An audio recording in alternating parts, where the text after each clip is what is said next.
So hello everyone, this is Ankita Shukla. I hope you all are doing well. And आज का हमारा topic है strategy for SSC CGL 2024। तो video start करने के पहले एक इंपॉर्टेंट सी बात बता देते हैं कि don't follow this strategy blindly. इसको बिल्कुल एग्जैक्ट यही स्ट्रैटेजी नहीं फॉलो करनी है। Just take ideas from here. यहाँ से आपको आइडियाज़ लेने हैं और उस अकॉर्डिंग अपने कंफर्ट के अकॉर्डिंग, अपने टाइप के अकॉर्डिंग और अपने रिसोर्सेज संसाधनों के अनुसार आप बनाएंगे अपनी खुद की स्ट्रैटेजी। ठीक है, हर चीज़ फॉलो करने की ज़रूरत नहीं है। जो चीज़ें ज़रूरत है, जो चीज़ें आपको सही लगे, वो यहाँ से आप ले सकते हैं। तो चलिए शुरू करते हैं। हमारे पास में दो टाइप के स्टूडेंट्स होंगे, बिगनर्स एंड एडवांस्ड। बिगनर्स वो होंगे जो कि सिलेबस अभी इनका कंप्लीट नहीं है, ये अभी अभी प्रिपरेशन स्टार्ट कर रहे हैं। एडवांस वो होंगे जो जिनका सिलेबस कंप्लीट है या फिर ये एक दो बार एग्जाम दे चुके हैं। दोनों लोगों के बारे में, दोनों टाइप के लोगों के बारे में बात करने वाले हैं। सब्जेक्ट वाइज स्ट्रैटेजी स्टार्ट करने के पहले कुछ इंपॉर्टेंट पॉइंट्स को हम डिस्कस कर लेंगे जो कि काम आने वाले हैं। सो बिगनर्स के लिए सबसे ज़्यादा इंपॉर्टेंट है कि जो पीवाईक्यूज़ हैं, स्पेशली 2021, 2022 एंड 2023 के, इनको ज़रूर आप कवर करते जाइए अपने सिलेबस के साथ में, सो दैट आपको एक आइडिया लगता जाए कि एसएससी किस टाइप के क्वेश्चंस पूछती है, किस तरह से पूछती है, उसका पैटर्न क्या है। तो आपको एग्ज़ाम का सिलेबस पढ़ने से ज़्यादा ज़रूरी ये भी है कि आप एसएससी को समझ लें कि एसएससी कैसी है, क्या चाह रही है आपसे। ठीक है, cover your syllabus in smart way, specially in GS, क्योंकि जीएस इतना वास्ट है और अब तो जीएस कहीं से भी कुछ भी पूछा जा रहा है, तो ऐसा नहीं कि हर चीज़ जान आनी ज़रूरी है। स्मार्ट चीज़ें कवर करिए, ऐसा कवर करिए कि आप एवरेज से नीचे ना रहें, एवरेज के लगभग हो जाएँ, एवरेज से ज़्यादा चीज़ें कवर कर लें। तो सिलेबस जो बेसिक सिलेबस है उसको सबसे पहले कंप्लीट करिए, फिर उसके बाद में जितनी ज़्यादा चीज़ें आपको आती जाएँगी वो ठीक है, लेकिन जीएस में इतना इन्वॉल्व नहीं हो जाना है कि आप बाकी के सब्जेक्ट्स को टाइम ना दे पाएँ। प्रैक्टिस मॉक्स स्पेशली बिगिनर्स के लिए, जो बिगिनर्स हैं उनको बहुत ज़्यादा प्रॉब्लम होती है कि हमारे मार्क्स कम आएँगे, हमें तो कुछ आते ही नहीं है, अभी क्या मार्क्स दे दें, ये क्वेश्चन बहुत आता है। सो ऐसा नहीं होता, आप मार्क्स देना स्टार्ट कर दीजिए। आपके ज़्यादा से ज़्यादा कम नंबर आ जाएँगे ना, तो कौन देखने बैठ रहा है? आप जब भी मॉक देंगे, जब भी स्टार्ट करेंगे, स्टार्टिंग आपकी लो मार्क्स से ही होने वाली है। सो इट्स बेटर कि अभी से स्टार्ट कर दें, सो दैट आपका एक टाइम आने तक आप, मैं एक चीज़ बताऊँ, आपकी प्रिपरेशन को बहुत ज़्यादा एलिवेट कर देता है जब आप मॉक्स देते हैं तो। तो ये प्रोसेस बहुत अच्छा है, मॉक्स दीजिए, प्रिपरेशन करते रहिए। सो इसमें सबसे ज़्यादा स्पीड इसी तरीके से आती है प्रिपरेशन में, सबसे ज़्यादा आउटपुट आपको इसमें लगेगा, सबसे ज़्यादा आउटपुट आपको इसी से मिलेगा, इस मेथड से। और सबसे ज़्यादा इंटरेस्ट भी आपका इसी में क्रिएट रहेगा, क्योंकि अगर आप सिर्फ सिलेबस कंप्लीट करते रहेंगे, पढ़ते रहेंगे, मॉक्स नहीं देंगे, तो एक टाइम आएगा जब आपका इंटरेस्ट थोड़ा-सा डाउन होगा, नहीं लगेगा, मन नहीं लगेगा। सो अगर मॉक्स देते रहेंगे तो आपको, आप मॉक होते रहेंगे कि ये नहीं कंप्लीट है, वो नहीं कंप्लीट है, अभी यहाँ पे पढ़ना है, ये कमज़ोरी है, ये सारी चीज़ें आपको पता चलती रहेंगी। बी कंसिस्टेंट, कंसिस्टेंट रहना है, बिल्कुल भी बीच में ऐसा नहीं है कि लापरवाही कर देना है, फिर पढ़ना है 3 दिन, फिर 3 दिन नहीं पढ़ रहे हैं, ये चीज़ें नहीं करनी है। Be happy and healthy, consistency बनाए रखने के लिए हैप्पी एंड हेल्दी रहना ज़रूरी है। ये चीज़ मुझे अभी समझ में आई है इस बार, हेल्दी रहना बहुत ज़रूरी है भाई, हेल्थ ख़राब होती है, पढ़ाई नहीं हो पाती, बहुत ज़्यादा प्रॉब्लम हो जाती है। मैंने झेला है और झेल रही हूँ, मुझे पता है। सो प्लीज़ अपनी हेल्थ का बहुत ज़्यादा ध्यान रखें और खुश रहें। रिश्तेदारों के तानों के बारे में ज़्यादा ना सोचें। इस बारे में मैं लास्ट में अभी कुछ बात करने वाली हूँ, क्योंकि कल मेरे पास में इंस्टाग्राम पे क्वेश्चंस आए हैं कुछ, कि रिश्तेदारों के ताने और स्ट्रेस, ये सब चीज़ें कैसे हैंडल करें। सो इसके बारे में हम बात करेंगे अभी। सबसे पहले हम अभी सब्जेक्ट वाइज़ स्ट्रैटेजी के बारे में बात करें तो मैथ्स में आपको, अगर बिगिनर हैं आप, तो आपके लिए पवन पवन राव सर एकदम बेस्ट हैं। यूट्यूब पे शायद उनकी फ्री प्लेलिस्ट पड़ी हुई है, तो आप देख सकते हैं पवन राव सर की। इन्होंने बिगिनर्स के लिए बहुत अच्छा पढ़ाते हैं, बिगिनर्स को बहुत ही ज़्यादा अच्छा पढ़ाते हैं। आपको अगर नॉन मैथ्स बैकग्राउंड से, मतलब आपका बैकग्राउंड मैथ्स नहीं था कभी भी, लाइक स्कूल में मैथ्स वगैरह नहीं था, तो आप पवन राव सर से पढ़ेंगे तो बहुत अच्छे से आपको समझ में आ जाएगा, आपका इंटरेस्ट डेवलप हो जाएगा। किरण पब्लिकेशन आपको बुक करनी है चैप्टर वाइज़, इससे शुरू करिए, क्योंकि इसमें हर चैप्टर की स्टार्टिंग में फ़ॉर्मूलाज़ और थ्योरम्स वगैरह दी हुई हैं, कुछ में ट्रिक्स भी दी हुई हैं। और इसमें एक और फ़ायदा ये है कि टाइप वाइज़ क्वेश्चंस होते हैं, धीरे-धीरे करके क्वेश्चंस का लेवल चैप्टर में बढ़ता है। सो ये एक इंटरेस्टिंग बुक होती है, इसको लगाने से कॉन्फिडेंस बढ़ता है, डर नहीं लगता है मैथ्स से। सो पवन राव सर, किरण पब्लिकेशन, ये दोनों तो पक्के से फिक्स कर लीजिए, ठीक है? Also cover lengthy calculative questions, जो भी एडवांस लेवल पे हैं, जिनका मतलब हो चुका है, तो वो लोग please lengthy and calculative questions को आप करना स्टार्ट कर दीजिए, क्योंकि पूछे जाते हैं। इस बार प्रीलिम्स और मेंस दोनों में ही कैलकुलेटिव क्वेश्चंस आए हैं। सो इनको अपने माइंड में फ़ोकस में रखिए। मैथ्स को इस तरह से मत रखिए कि अगर हमारी मैथ्स अच्छी है तो हमें सब आता है, नहीं, गलत होते हैं क्वेश्चंस और लेंथी क्वेश्चंस आते हैं तो छूट जाते हैं। मॉक के क्वेश्चंस जो हैं उनको स्किप नहीं करना है। जैसे कई बार होता है कि हम कुछ क्वेश्चंस ट्रिक से कर लेते हैं कि यूनिट प्लेस ये आ रही है तो यही आंसर होगा, या फिर ये हमारा जो भी आंसर आएगा वो क्वेश्चन के अकॉर्डिंग हमें पता होता है, जो भी आंसर आएगा वो 11 से डिविजिबल होगा, है ना? तो इस तरह से हम कई क्वेश्चंस इस तरह की ट्रिक से कर लेते हैं, तो हम ऑप्शंस में देखते हैं कि कौन-सा ऑप्शन 11 से डिविजिबल है, जो है वही वाला आंसर है। तो आपको उस टाइम पे तो कर लेना है मॉक में, लेकिन जब आप एनालाइज़ करेंगे तो उस क्वेश्चन को प्रॉपर प्रॉपर मेथड से, जिस मेथड से वो होता है उस तरह से आप उसको करके ट्राई करेंगे, अगर करने वाला होगा तो, ठीक है? तो स्किप नहीं करने हैं ऐसे क्वेश्चंस को।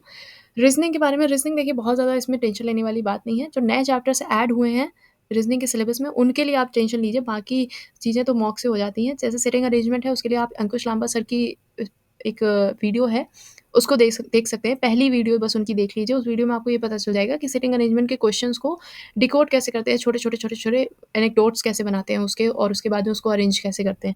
सो वो चीज़ें आप सीख लेंगे अंकुश लांबा सर से। उनकी सिटिंग अरेंजमेंट की प्लेलिस्ट में जो पहली वीडियो है, बस उससे आपका काम हो जाएगा। वो क्योंकि बैंकिंग का पढ़ाते हैं तो वो हाई लेवल पढ़ाएँगे, आपको बस बेसिक पढ़ना है।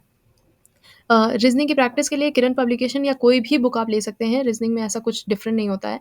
प्रीवियस ईयर पेपर्स लगाते रहिए, रीज़निंग बहुत अच्छे से हो जाएगी, और ये बहुत ही इंटरेस्टिंग एंड ईज़ी सब्जेक्ट है, इसलिए इसमें बहुत ज़्यादा टाइम वेस्ट करने की ज़रूरत नहीं है। आपको इसी में इंटरेस्ट आता जाएगा और आप सोचेंगे यही कर लें क्योंकि यहाँ पे हम बहुत अच्छा कर रहे हैं, लेकिन ऐसा नहीं है, आपको बाकी सब्जेक्ट्स करने हैं और बाकी सब्जेक्ट्स इससे ज़्यादा ही इम्पोर्टेंट होंगे।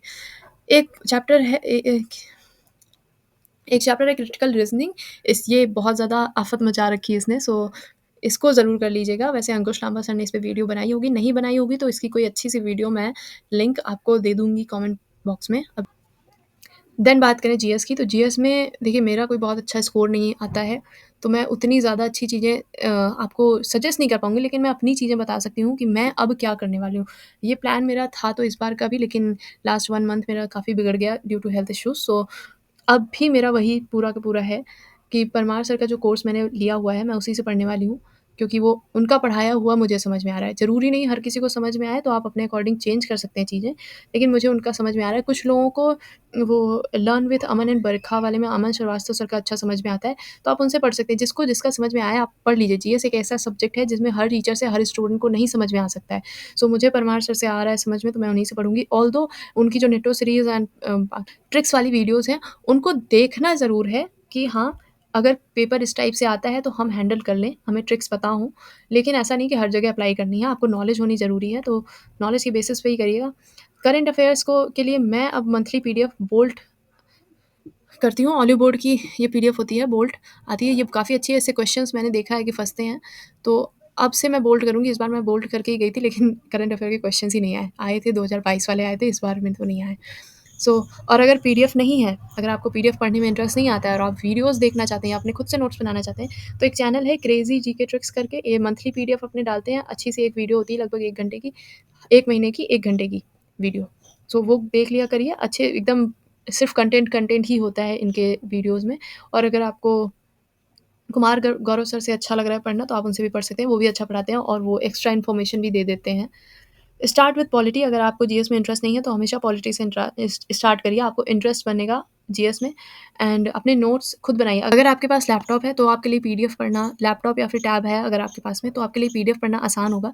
लेकिन अगर आपके पास में लैपटॉप नहीं है तो फ़ोन से पीडीएफ पढ़ने की कोशिश ना करिए। इससे अच्छा है कि आप जब क्लास पढ़ें तो आप नोट्स अपने बना लें और आप अपने नोट्स से ही पढ़ें। Practice from Lucent objective app, यहाँ पे मैं फ़ोटो लगा दूँगी, मैंने थोड़े दिन पहले भी उस ऐप के बारे में बताया है आप सबको।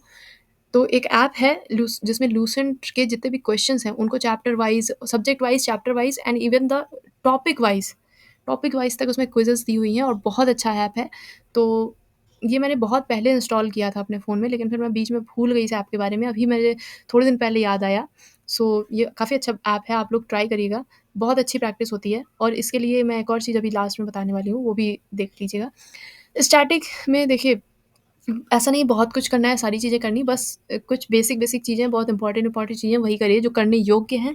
क्योंकि अगर कहीं से भी वही बात है कि एसएससी कहीं से भी कुछ भी पूछ देगा तो हम हर जगह से सब कुछ पढ़ते थोड़ा ना बैठेंगे, हमारे पास में तो और भी सब्जेक्ट्स हैं ना।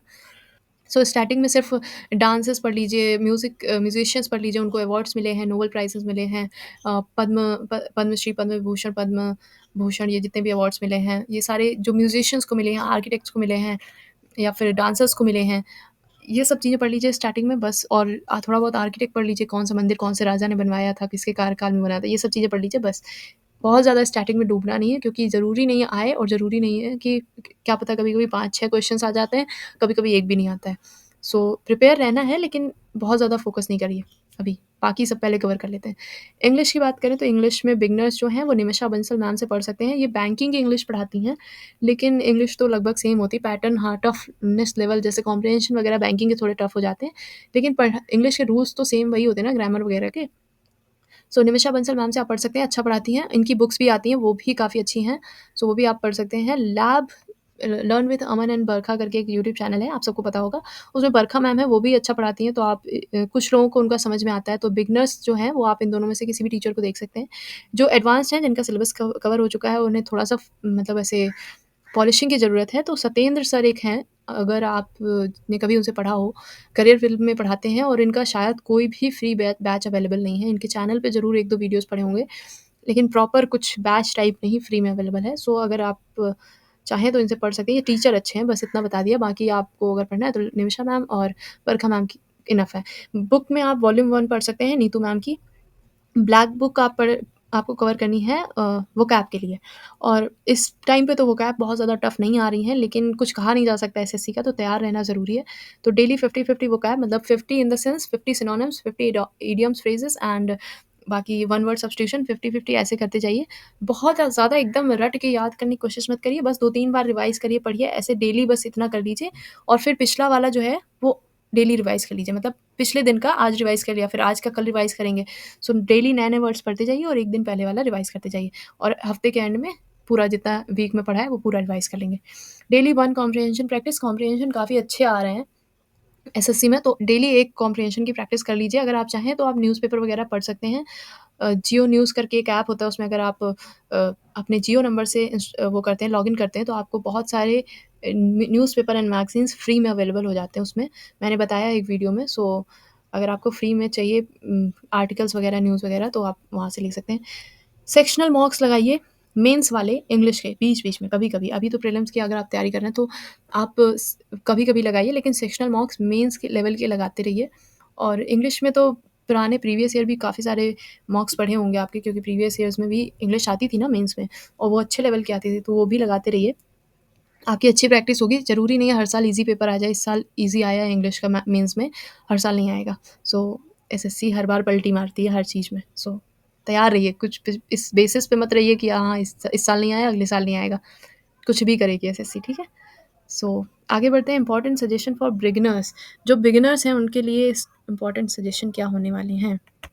ओके, ठीक है। Start your mock with PYQs. अच्छा, स्टार्टिंग में मॉक्स आप जो एप्लीकेशन के मॉक्स होते हैं वो ना देके आप पीवाईक्यू प्रीवियस ईयर के मॉक्स देंगे तो ज़्यादा कॉन्फिडेंस आपका बढ़ेगा। और एक और आइडिया है कि अगर आप चाहें तो पीडीएफ फॉर्म में उस क्वेश्चन पेपर को डाउनलोड कर लें, और टाइमर ना चलाएं बल्कि स्टॉप वॉच चलाएं। मतलब 0 से टाइम शुरू हो, 1 घंटे से कम होने का टाइमर ना शुरू हो। इससे क्या होगा कि आपको आप पूरा पेपर आराम से सॉल्व करिए बिना किसी टाइम के ब्रेक के। लेकिन आपकी स्टॉप वॉच ऑन रहेगी तो आपको ये पता चलेगा, जब आपका पूरा पेपर सॉल्व हो जाए तब आप स्टॉप वॉच को बंद कर दीजिए और देखिए आपने पूरा पेपर सॉल्व करने में कितना टाइम लिया, और कोशिश करिए कि हर रोज़ वो टाइम धीरे-धीरे रिड्यूस करते जाएँ। जब आपकी अच्छी खासी प्रैक्टिस हो जाए, क्योंकि ये चीज़ ज़रूरी है, स्टॉप वॉच इसलिए ज़रूरी है और यहाँ पे स्टार्टिंग में टाइमर का ना होना इसलिए ज़रूरी है, ताकि आपकी एक्यूरेसी स्टार्टिंग से बनने लगे। क्योंकि अगर स्टार्टिंग में एक्यूरेसी ख़राब होने की आदत पड़ गई ना, तो फिर वो बहुत प्रॉब्लमेटिक हो जाती है। अगर आपने स्टार्टिंग से एक्यूरेसी मेंटेन कर ली, स्पीड फिर आपकी आ जाएगी आराम से। तो स्पीड पे फ़ोकस ना करके स्टार्टिंग में एक्यूरेसी पे फ़ोकस करिएगा। एंड दूसरी चीज़, जीएस अगर आप याद कर रहे हैं तो आपको ऐसे नहीं याद रहने वाली है। इसमें 2 इंपॉर्टेंट चीज़ें हैं कि मोस्टली चीज़ें याद करिए, और याद करने के बाद में कोई एक ट्रिक बना लीजिए। सिर्फ़ ट्रिक से मत याद करिएगा कि किसी ने ट्रिक बता दी और आप याद कर रहे हैं। आप उसको रटिए, रटने के बाद में एक ट्रिक बनाइए कि बाई चांस अगर आप एग्ज़ाम में भूल जाएँ तो आपको ट्रिक से याद आ जाए। सिर्फ़ ऐसा नहीं कि डायरेक्ट ट्रिक बनाई और डायरेक्ट याद कर लिया, वो भी आप भूल जाएँगे, ट्रिक भी। सो पहले रटिए देन ट्रिक से याद करिए। मॉक्स कहाँ से देने हैं? Text book and olive board.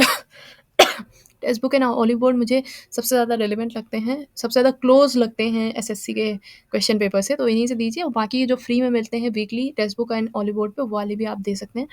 Mock register बना लीजिए, एक अपना अच्छा-सा रजिस्टर बनाइए जिसमें हर मॉक के बाद में ये एनालाइज़ करिए कि उस मॉक में कौन-कौन से क्वेश्चंस गलत हुए, जो भी क्वेश्चंस गलत हुए उनको लिखिए। एक और यहाँ पे प्रॉब्लम हो जाती है कि जब हम वापस जाके एनालाइज़ करते हैं तो हम देखते हैं कि बहुत सारे ईज़ी क्वेश्चंस होते हैं जो हमें लगता है अरे ये तो हमने पढ़ लिया, अब तो हमको याद ही, अब हमको आता है, इसको लिखने की ज़रूरत नहीं। लेकिन आप भूल जाएँगे उसको, भूल जाएँगे, पक्का भूल जाएँगे। ऐसा नहीं होता है कि मॉक एनालाइज़ करने के बाद याद हो गया तो वो याद बना रहेगा। आप उसको नोट डाउन करिए अपने पेन में, उसके बारे में जितनी चीज़ें हैं सारी नोट डाउन करिए, स्पेशली इन जीएस, ठीक है?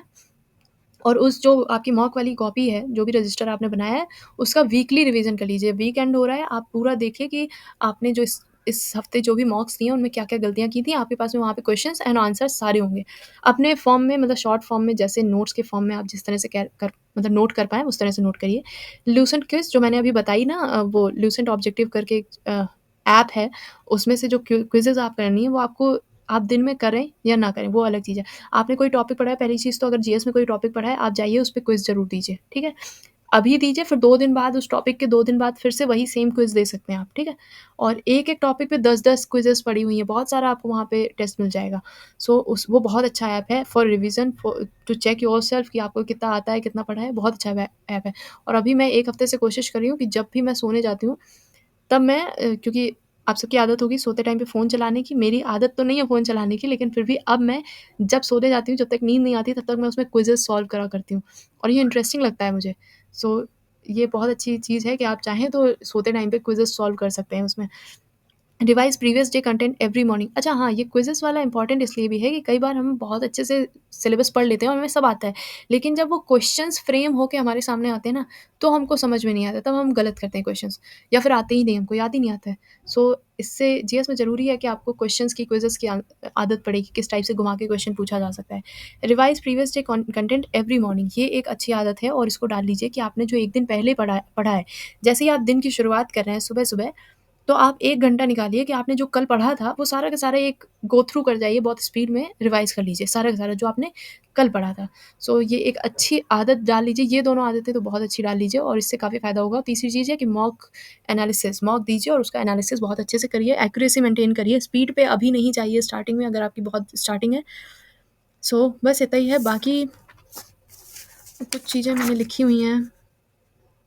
हाँ, क्या मैंने लिखा हुआ है कैलकुलेटिव क्वेश्चंस के लिए हैबिट डाल लीजिए कि मतलब ऐसा ना हो कि एग्ज़ाम में जब कैलकुलेटिव क्वेश्चंस आएँ तो आप परेशान हो जाएँ।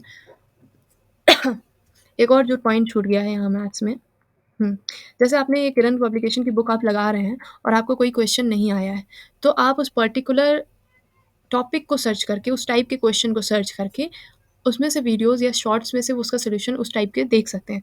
जैसे कि मान लीजिए प्रॉफिट एंड लॉस में आपको कोई क्वेश्चन आपको डिसऑनेस्ट शॉपकीपर वाला है, नहीं आया है या फिर तो आप जाके आपको क्वेश्चन नहीं आ रहे वाले, नहीं समझ में आ रहे, आप जाइए यूट्यूब पे सर्च कीजिए डिसऑनेस्ट शॉपकीपर एसएससी क्वेश्चंस या ऐसे करके कुछ भी आप सर्च कर सकते हैं। फिर आपको बहुत सारे वीडियोज़ एंड शॉर्ट्स आ जाएँगे, 1-2 को चेक करके आपको पता चल जाएगा किसमें अच्छा है कहीं और आपको समझ में आ जाएगा। अगर उसकी कोई ट्रिक अवेलेबल होगी उस पर्टिकुलर क्वेश्चंस की, पर्टिकुलर टाइप के क्वेश्चंस की, तो वो भी आपको वहाँ से पता चल जाएगी, ठीक है?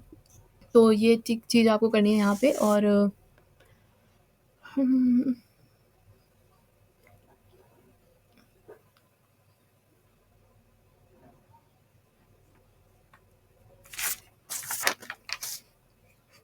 हाँ जी, तो मैंने सारे पॉइंट्स आई गेस कवर कर दिए हैं। हुँ, तो आपके सारे पॉइंट्स कवर हो चुके हैं अब इम्पोर्टेंट पॉइंट पे बात करते हैं जो कि मेरे पास में क्वेश्चंस आए थे कि हैंडल कैसे करें स्ट्रेस को और जो ये सीजीएल मेंस वाले दुखी प्राणी हैं। कल मैंने वीडियो डाली थी अपने प्रॉब्लम बताई थी कि हाँ, मेरे यहाँ सेंटर ख़राब था और काफ़ी सारे मेरे सेंटर वालों ने भी कमेंट किया वहाँ पे। और मुझे पता चला इतने सारे कमेंट्स देख के कि बहुत सारे सेंटर्स पे ये प्रॉब्लम हुई है। लेकिन एक चीज़ आप लोग इतना दुखी मत होइए, मैंने सिर्फ़ वहाँ पे अपनी प्रॉब्लम बताई कि ये हुआ है और उसकी वजह से एक्यूरेसी थोड़ी-सी अफ़ेक्ट हो सकती है। लेकिन आप सबने एवरेज अटेम्प्ट तो किए हैं ना? मतलब सबके लगभग सेम ही अटेम्प्ट है सबके लगभग सेम ही अटेम्प्ट हैं, 1-2 ऊपर-नीचे करके, है ना? तो अब यहाँ पे ना एक्यूरेसी प्ले करेगी रोल और एक्यूरेसी हमारी डिस्टर्ब हुई थी, डिस्टर्बेंस की वजह से जो वहाँ पे डिस्टर्बेंस हुआ है।